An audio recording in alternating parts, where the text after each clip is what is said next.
Questo programma è offerto da Micra.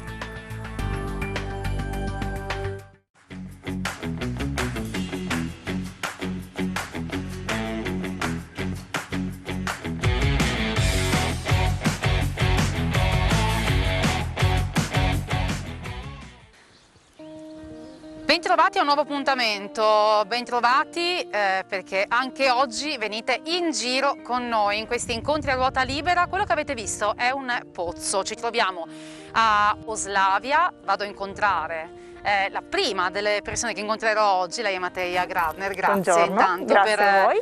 Questo incontro su questa panchina arancione. Ci deve spiegare tantissime cose, il pozzo, la panchina arancione, perché siamo qua? Beh, perché siamo qua, lo leggiamo anche dalla sua mascherina, parliamo della ribolla di Oslavia, che insomma è un simbolo di questa terra, è un'eccellenza di questa terra. Perché sono partita da un pozzo? Perché in realtà al pozzo arriviamo da questa panchina, ovvero questa è la numero 5 di 7, sono 7 panchine, una per ogni produttore di ribolla di Oslavia, che corrono lungo la collina di Oslavia. Le abbiamo messe noi produttori per invogliare chi ha voglia, chi ha tempo di venire a passeggiare lungo Oslavia, e ogni panchina rappresenta un punto panoramico particolarmente interessante piuttosto che altre cose. La nostra panchina l'abbiamo messa a questo pozzo.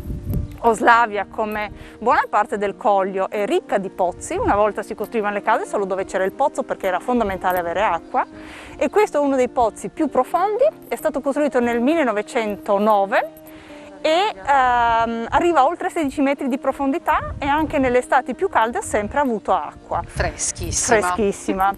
Anche per questo chi conosce questa zona e arriva oltre che a piedi in bici, molto spesso si ferma qui proprio per ricaricare le borracce. In estate l'acqua fresca è particolarmente gradita. In cui siete abituati ai ciclisti? Questa è già una zona dove, come diceva lei, ciclisti arrivano tanti, anche perché sono salite abbastanza ripide, alternate a zone a tratti un po' più pianeggianti, a qualche bella discesa, per cui un bel saliscendi che magari non porta proprio alla montagna, però è molto gradito sia da chi è amatore sia da chi è un pochino più allenato.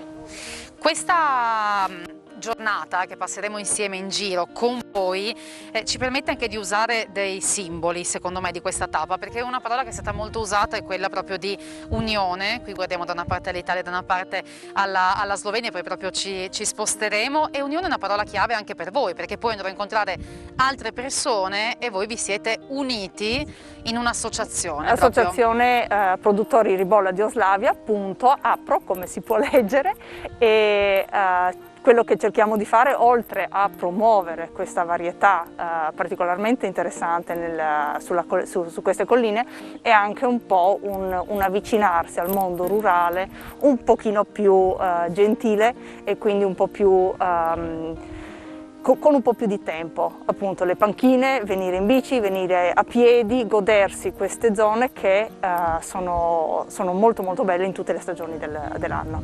Io continuo il mio incontro, allora grazie Mattea. Grazie.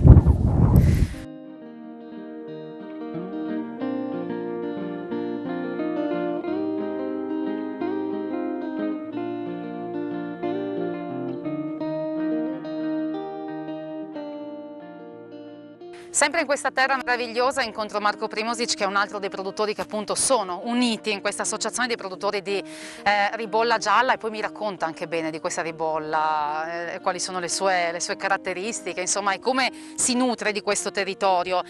Ma è giusto dire anche di come l'ha nutrito, perché parlavamo di unione, di voglia di comunicare un territorio al di là di quella che poi è l'aspetto vinicolo, in senso stretto, in una terra che insomma in un passato non poi così lontanissimo è stata martoriata. È vera la cosa che in questa landa desolata spuntarono dei tralci di vita, e da lì in un certo senso si ripartì? Beh, in realtà abbiamo il Sabotino sulla nostra sinistra, sulla destra il Colle di San Floriano, e siamo accanto al Lenzuolo Bianco, e il Lenzuolo Bianco in qualche modo è il simbolo di questa immane tragedia che Oslavia e ovviamente tutto il primo conflitto mondiale è stato, e forse ha ai cittadini di Oslavia e anche ai produttori oggi questa resilienza, resistenza, voglia di ricostruire, molto legata a questo territorio, fa parte del carattere delle persone, delle genti che la abitano. Questo oggi si esprime anche un po' nel vino e in questo vino particolare. Quindi prima di tutto amare il territorio e aver voglia di comunicarlo, qual è l'occasione migliore del Giro d'Italia? Per me è importante proprio capire che siamo in un paradiso perché non è una zona industriale, è stata preservata dagli agricoltori, quindi è un piccolo paradiso verde con vigneti, ma non è una viticoltura intensiva, quindi abbiamo una complessità di ambiente dove insomma il verde domina, ma nel senso positivo del termine. Vi siete trovati insomma in questa idea comune di Beh, voler... nell'associazione ci siamo trovati prima di tutto parlando di vino, di questa ribolla particolare che nasce a contatto con le bucce, una storia non dei nostri padri ma dei nostri nonni, che è stata ripresa più o meno nell'anno 2000 e che oggi racconta quello che è la ribolla di Oslavia, quindi un'uva, un vino che nasce a contatto con le bucce, che fermenta sulle bucce e che ha quindi un carattere tutto suo originale come questi luoghi. Come proprio è questa terra? Mi dice qual è il suo posticino del cuore, il suo angolo del cuore, dove c'è una vista particolare, ce n'è uno che preferisce su tutti? Devo dire che una cosa che da bambino mi ricordo sempre sono i roveri secolari che segnano alcune cime delle colline, ce n'è uno in particolare che lo amo e ti danno delle certezze. Ecco, quando uno si sente un po' smarrito guarda questo rovere e questi roveri che segnano le colline di Oslavia e questo ti dà un senso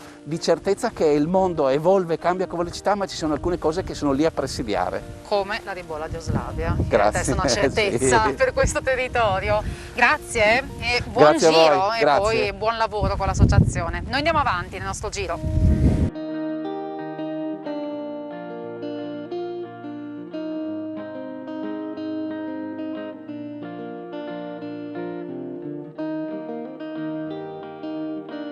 Altra panchina arancione, altro versante, guardiamo al Monte Sabotino. Qui davanti incontriamo un altro produttore che è Dario Princic, che è anche un appassionato di ciclismo. Sì, seguo abbastanza, sì. Se la vigna permettesse un po' di tempo libero, magari... Beh, ormai sono abbastanza vecchio, non ce la faccio più. Però la passione della bici c'era nella sì, tua sì, vita. sì, a parte seguito sempre Giro d'Italia, Tour de France, tante gare in pratica. Appassionato di chi in particolare? C'è un ciclista che l'ha emozionato più di tutti? Beh, quello che mi è rimasto era Felice Gimondi. Forse una persona più onesta del giro del ciclismo, uno che pedalava col Sapeva sudore. cos'era la fatica. Sì. E questo Giro d'Italia lo aspetta quindi con particolare emozione? Sono venuto già diverse volte nel Friuli, qualche volta sono andato a vedere anche fuori. Però qui ha un significato ancora più particolare. Qua è la nostra terra, la nostra casa, è un'altra cosa. Vi conoscete tutti poi Sì, qua, sì, no? beh, qua L'ho siamo... sentito dal saluto che è arrivato. Sai, il paese è molto piccolo. Certo, molto piccolo ma pieno di risorse, tra queste appunto Beh, questo possiamo anche dirlo, perché è molto difficile, perché io giro anche per il mondo e trovare un paese così piccolo, così corto, che siamo 1,5 chilometri linea d'aria, avere 4 produttori molto simili. E più dopo, adesso siamo in 7, ma i partiti siamo in 4. Mi hanno detto che lei è uno di quelli che sulla macerazione può dire veramente il suo. Sono stato il terzo a cominciare a fare la macerazione, i due negli anni 95 hanno cominciato qualche piccolo esperimento Grauner e Radicon. A parte sono un amico, dopo coetaneo con Stanco, e andavo a assaggiare loro i vini e ho detto cacchio, per me quello che sto facendo e faccio Coca-Cola, perché io ho cominciato a fare vino nel 93 e dopo niente, ho assaggiato i loro vini e ho detto cacchio, adesso cambio, e ho cominciato a fare le macerazioni. Prima siamo andati con la macerazione abbastanza corta, 4, 5, 6, 7 giorni, dopo siamo andati troppo all'estremo, adesso abbiamo trovato un equilibrio.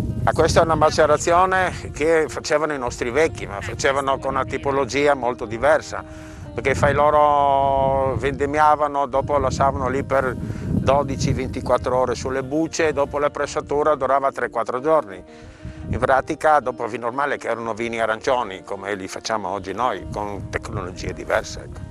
Sì, lei ha detto un paese piccolo, insomma, ma che ha tante risorse, diceva vado spesso in giro per il mondo, insomma questo territorio è unico, ce lo dice anche quello che vediamo, no? Due paesi che sono separati ma adesso uniti. Beh, adesso ormai è tutto uno, a parte che noi facciamo parte della minoranza come sono loro di là, il modo di parlare, il modo di fare, il modo di pensare è quasi simile. Ma in giro per il mondo, quando le chiedono appunto del suo territorio, credo che lo racconti da innamorato, come lo Beh, normale, è il descrive? più bel posto del mondo, prima di tutto gli dico questo, dopo sai, qua siamo attaccati alla Slovenia e siamo in pratica neanche a 15 km all'aria dal mare, i monti dietro, e qua c'è tutto, dopo c'è questo clima e la terra soprattutto, che se qua fossero i francesi sarebbe il più grande cru al mondo.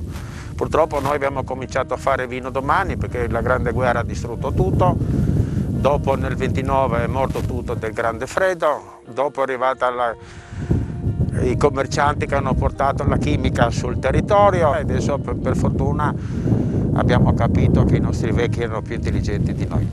E da lì si riparte. E da lì si parte, in pratica la storia è molto corta.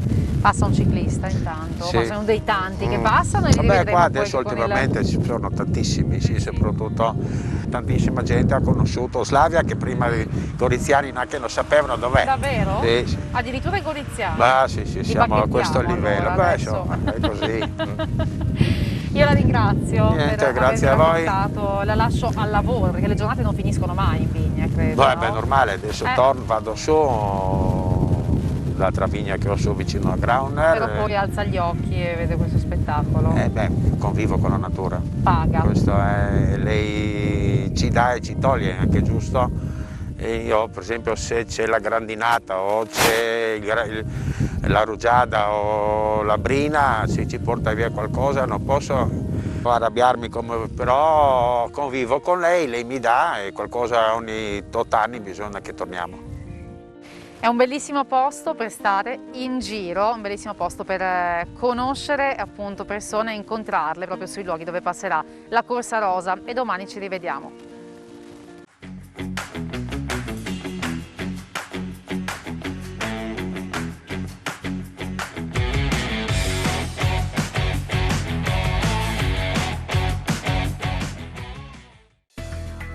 Questo programma è stato offerto da Micra.